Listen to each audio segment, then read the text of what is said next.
Hello? Oh dear. I'm Asian sized. Let me move the mic a little. If everyone can hear me. Thanks for being here bright and early. I'm Kat Chu, Managing Director of a project financing fund called Ichiba, and here to speak with you today on last mile project financing, which hopefully I am an expert in. And also why it is more relevant today than it has been ever before. Let's get started. So I'm not going to spend too long about talking about this, but we've all lived through the last few years. We've all seen a lot of botched releases and project cancellations and layoffs. And I think what is very clear, statistically irrefutable, is that the commercial performance of a game is not incremental. So if you launch incrementally lower quality, it doesn't mean that you have incrementally lower commercial success.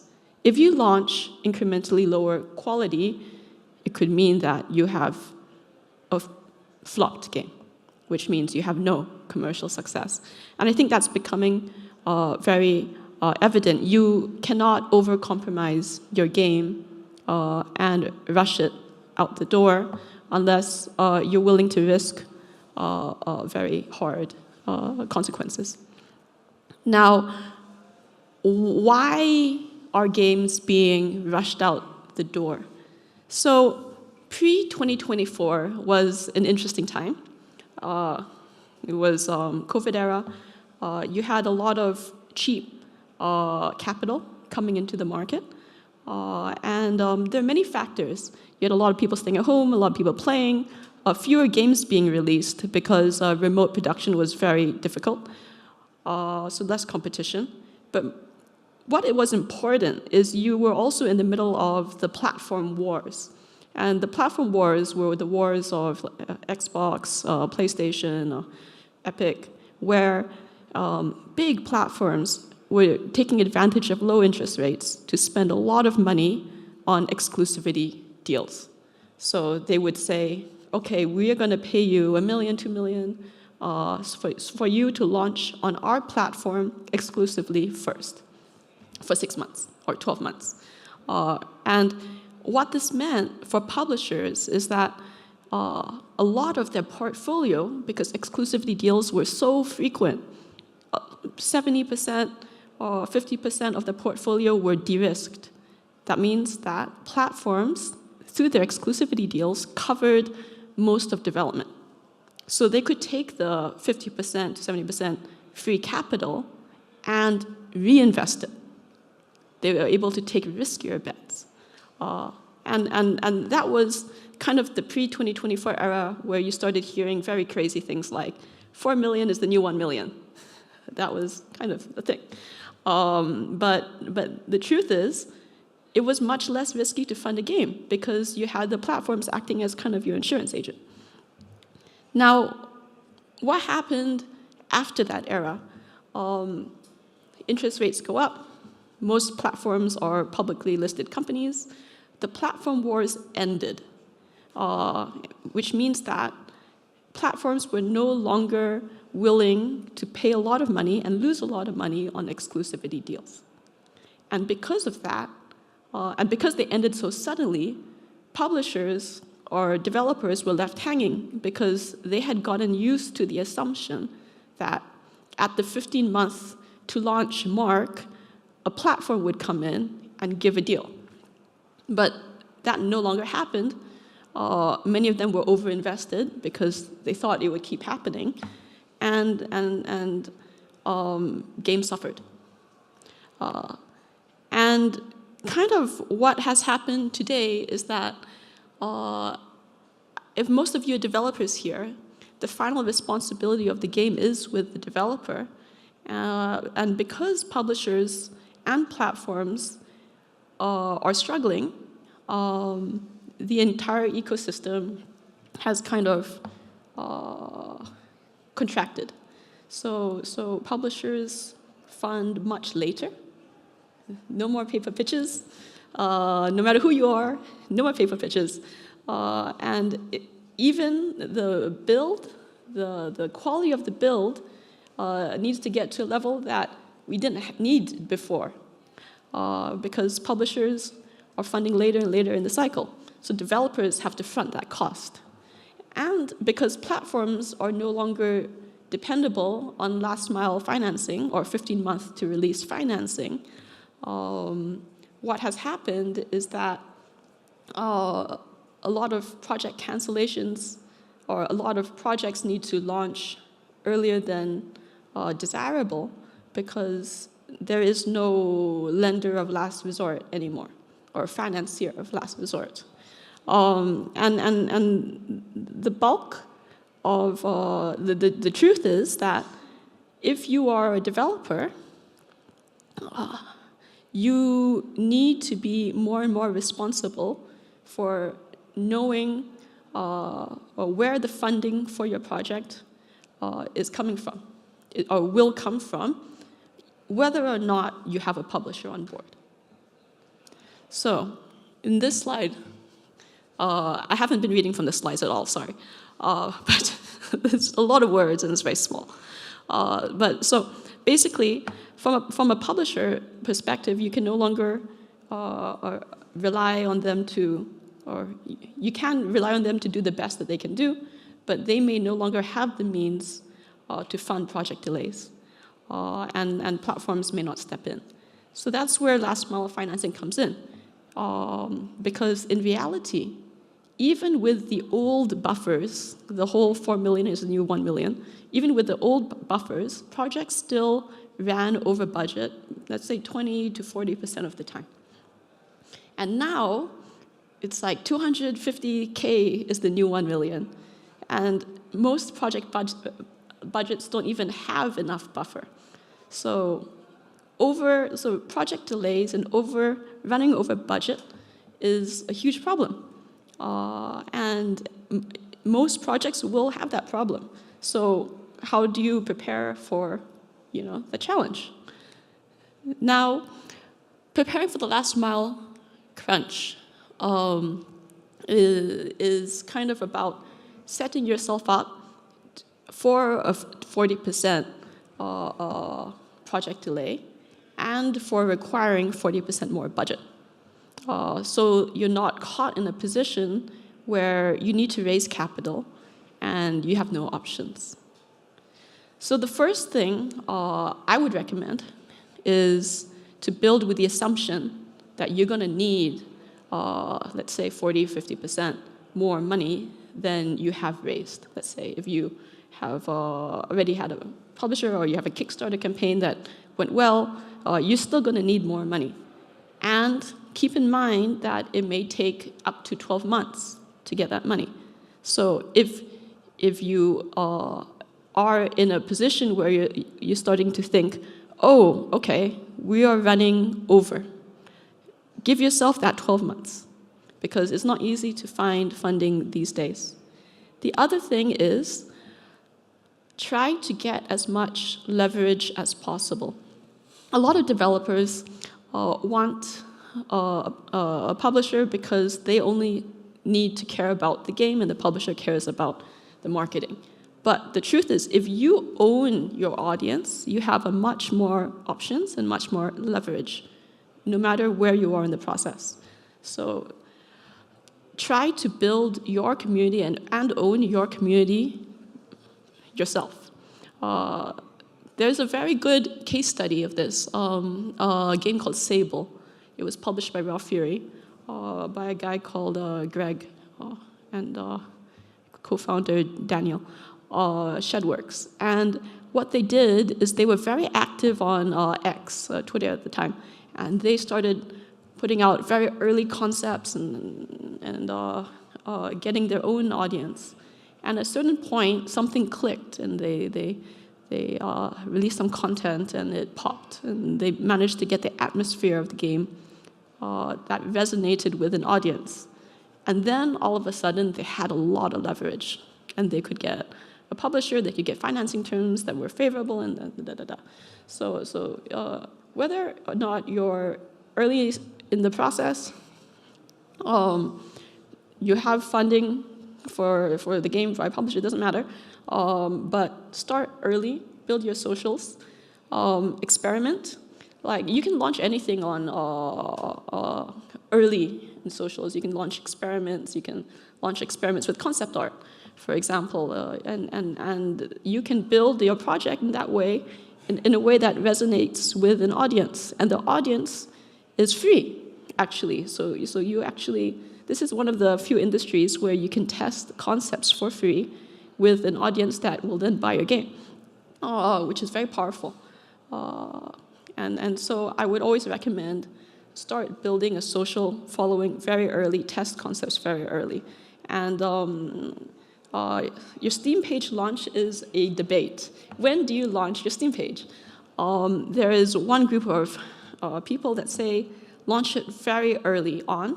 So anything you post on Twitter or Reddit or whatever, you can funnel into your Steam page. There's one group that says, no, your Steam page launch should be a big marketing beat, so save it. I lean towards the former. The problem is, if you are active on socials, but you have nowhere to funnel the players to, some percentage of that audience is lost. You've lost them, they're never coming back, and it's a waste. So I would say your Steam launch should be some kind of marketing beat, even if it's a very small one, because it's very early. But launch it early so you can start to funnel players in. And finally, don't use your Next Fest slot. You only have one. And this is kind of a common sense thing if you're in the industry. If you're not in the industry, it's not a common sense thing. And there are many people, many developers that don't realize you only have one Next Fest slot per game. And normally it should be one of the last marketing beats. And so save it. Then finally, build strategically. So if you're thinking in your head, okay, I'm probably going to overrun by 40%.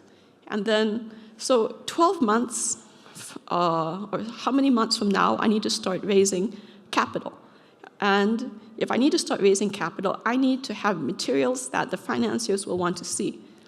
Then you can start building your project in a way that at that time frame you have you have a build that a publisher or a financier or an angel investor can work with, or Kickstarter can work with. And what is that? So for me, you don't need very late stage art already, because the problem is if you have late stage art and mid stage mechanics, it's very difficult for an investor to see the art and think that the mechanics are bad, because they are trying to judge what stage you are, right? So for me, everything has to be in the same progress point. It's enough if you have a beauty corner or you have concept art, but the main focus should be mechanics and some sense of progression. And finally, the USP. It's very hard to say what the USP is because it really depends on your genre. So you have some examples on the slides, but it's really the 2 to 3 most important factors of that particular genre. It has to be in the build. If you start very strategically, then you're going to have build materials and pitch materials without taking too much wasted effort from your project or too much time away from your project. And then finally, it's not that easy to do in practice because it takes a lot of guts, but you're never testing too early. And Also, the amount of builds that come in where it's set to mega hard difficulty because the testers are used to the game for a year or something. And so it's set to mega hard difficulty, the control mapping is a bit weird, and then it comes on our plate, and our first play testers have 20 to 30 minutes to play the build. So in 20 to 30 minutes, if they can't get past the first room, they've only seen the first room, and that's it. So things like that, if you play test with a bunch of students, and by the way, students work for pizza, all of them. If you say, free pizza, come over, test the game, they will all come. So if you got them there to test your game, you're going to see that immediately. You're going to see whether it's too hard. You can time. You can be like, okay, 20 minutes. The guy's still struggling, and you can do just like very quick adjustments that make your build much more palatable. And you can also see whether your USP is showing, because if you go to them afterwards and say, what is the USP of the game? And they give you 20 different answers, then you know that maybe not the right time to send the build. And you can keep testing with the free students. And the first build you send is always going to make the biggest impression. Now, last mile financing options. I'm going to talk about a few here. Publishers are also a last mile financing option. They've always been. They can finance your game at a late stage. It's just FYI, a lot of them have standard terms. So they might not be as flexible on their standard terms. But I'm going to go through crowdfunding, angel investments, and last mile funding. So crowdfunding is a very good option because it helps you build a community and get funding at the same time. Kickstarter obviously is the most well-known one. And the good thing about it is you don't need to give a percentage of revenues from your game away, and you don't need to give a percentage of your company away. So you have a lot of freedom. Now, it's a great option, and you can have crowdfunding and financing, like investor financing at the same time. So it's very versatile. The issue is you need to have a quality bar in order to go on Kickstarter that is much higher than going to a professional financier, because you're going directly to consumers, and consumers are not used to playing early builds. If you talk to a professional investor, they've played hundreds of early builds. If you talk to the average consumer, early builds they played on one hand, maybe they played one. So you need to understand that the audience of Kickstarter or the funders of Kickstarter need a level of quality that is very difficult, or you need to put a lot of effort in achieving. And also, you can't go to Kickstarter blind. You need a following to funnel into your Kickstarter. So all that requires a lot of effort. If you can do it, amazing. But for many developers, it is very difficult. And it's very easy to not get funded. Yeah. And most Kickstarters that are successful have a build. Angel networks are a very viable option. There are a lot. I would advise everyone to be familiar. The Game Angels is a London-based angel community. They do a lot of games. But there are a lot of, Palstadt or Chris Lee, or there are a lot of prominent angels. And the nice thing is they take a percentage of your company, but most of them are game developers. So they kind of understand when things get delayed and they're more understanding. The issue with angel investors is that they are angel investors. So if you need $1 million and you have one angel that will put in 100K, you're going to need so many of them. And then you're going to need to have one of them that agrees to lead the deal and draft the investment documents and put the round together. And most angel rounds fall apart because they are people who don't work together, trying to kind of figure it out. Even everyone wiring on the same day is like, it's very, very, very, very hard. So keep that in mind. It's not easy to get an angel round together, but it's a good option. The other problem is an angel sits on your cap table. They own a percentage of your company. And if you don't exit at their time frame, they could get very frustrated and very impatient. And you do not want an impatient shareholder because they can cause a scene. You have responsibilities, like you have to send informational reports on your company. You have to listen to them. If they're angry, you really don't want it. It's hard. Then last mile financing funds. So an angel takes a percentage of your company. A last mile financing fund is more similar to a publisher in that they take a percentage of your revenue. And it's the slide is a bit old. There are financing funds coming up to market. Besides Ichiba, Denmu is one example. A bunch of VCs are trying to do it. And there are pros and cons. So the nice thing is you keep your company. A financing fund is not a publisher in that they have typically have no authority on what you do with your game or how you do your marketing. That's not up to them. They don't decide your retail price. You have full autonomy of your game. And they understand that they're coming in at a late stage. So if you fund the bulk of your project and they fund the last part of it, they're not going to expect the bulk of your revenue, ever. A last mile financing fund, by definition, is more flexible on the percentage of your revenue than an early stage publisher financing fund, because they're used to coming in and funding 20% of the project or 25% of the project.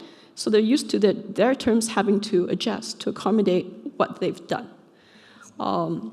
Now, you're still giving up a percentage of your revenue, and if you have a publisher already, well, actually, that's not an issue because a project financing fund will go to the publisher, and they'll figure it out between them. But it's still time-consuming, and you could have a position where a financing fund would be like, okay, we'll fund you, contingent on you finding a publisher, and then it's a long, drawn-out process. So, what is a last mile financing fund? So it's, as the name is, different funds have different definitions. I like to think 15 months or less. They can fund developers and they can fund publishers. And it's getting more and more common to fund publishers. So they do not provide marketing services. So if you don't have a publisher and you have a last mile financing fund, you need to provide marketing services or marketing, or you need to get an ICO or a propaganda or a marketing agency to provide marketing services, and that has to add to your budget because you cannot expect the fund to do it. Financing terms vary, but it's a late stage fund, so the build, the proof, the social proof has to be late stage. If you have no followers and no wish lists and it's very, very hard for a last mile financing fund to come in because it's supposed to be late stage. Now, a last mile fund can work with a publisher, which means a publisher finances, and then at a certain stage, the project is delayed, and they're not willing or not capable of financing the last part. Then a last mile financing fund can come in and be like, okay, we'll finance the last part, or we'll finance a slate of projects, like your 3 projects here will take on the marketing costs for all your projects. That's one example. The second example is without a publisher. That means it just comes in. Again, no marketing services. So the fund funds the development cost and the marketing, and you go to a marketing agency to do the rest. And it could be that a last mile financing fund comes in and says, we will fund you contingent on you finding a publisher. And if that's the case, usually the fund should help you find a publisher. And usually the fund has publishers that they work closely with, and they should provide the full support. And that's usually if they believe in the game, but they don't believe that the developer has the marketing capabilities to properly take the game to market. And it's possible. We have one case like that. I can only use Ichiba as a case study because I'm not privy to other financing funds. But for Ichiba, for example, we will finance up to $1 million usually for games that are 15 months or less from launch. We do need late-stage proof. We need a late-stage build. We need all core mechanics, some like 30 minutes of progression, a beauty corner. We need the production plan, The due diligence will be on whether you can do your marketing and your production by yourself, because we are not hands-on. We need a lot of social proof, or otherwise, if we don't have proof of traction and we like the game, then we will need a publisher to come in. And the terms are usually on a guideline of pro rata, so we get what we put in. If we fund 25% of the project, we will get 25% until a multiple, and then after 3x, we go down to half of that. But that is kind of how this last mile project financing fund works. Others will have slightly different terms, but the concept should be the same. Flexible financing for development, marketing, anything the project needs to get out the door, and more flexibility. So we have 2.5 minutes to go. Key takeaways: prepare early, prepare with the expectation that you're going to run over budget. Whether or not you've had a successful Kickstarter or some other means of funding the game, just try to prepare so that you don't get caught off guard. Start building metrics very early. It gives you more options in any stage of development, and it gives you more leverage. And let any external party try your game. I can't state how important that is. Just take some people off the street, give them free food, let them try your game. And you will learn a lot more the first few sessions than you think. And be strategic about what financiers need to see, so you don't do more than that and waste production time. Questions? Yes. First, thank you very much for explaining so well. Thank you very much for explaining so well the whole process. It's very clear. I mean, what's going on with the studios and the financing and the market. And I wanted to know, when I do understand when you review case by case, which are the projects in which you want to invest. Mm-hmm. So, which is the weight that you give to the metrics compared to your own guts or feelings around the game? Yes, I would say if you're looking at an early stage publisher, gut and feeling matters more.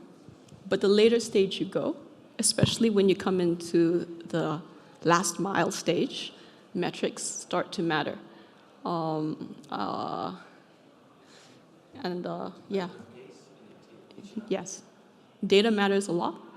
For example, if you have been featured in IGN and Gematsu and da da da da da, and you're a, let's say, a 1 million budget game, 8 months out from launch, and you have 20,000 wish lists. If we like the game, we will probably sign it contingent on a publisher, because the proof for us, the data for us, is that you might not have the marketing capabilities to take it to market. Yes. So we are data conscious. I'm so sorry we are running out of time, but it was so interesting. Thank you very much, Kat. Thank you.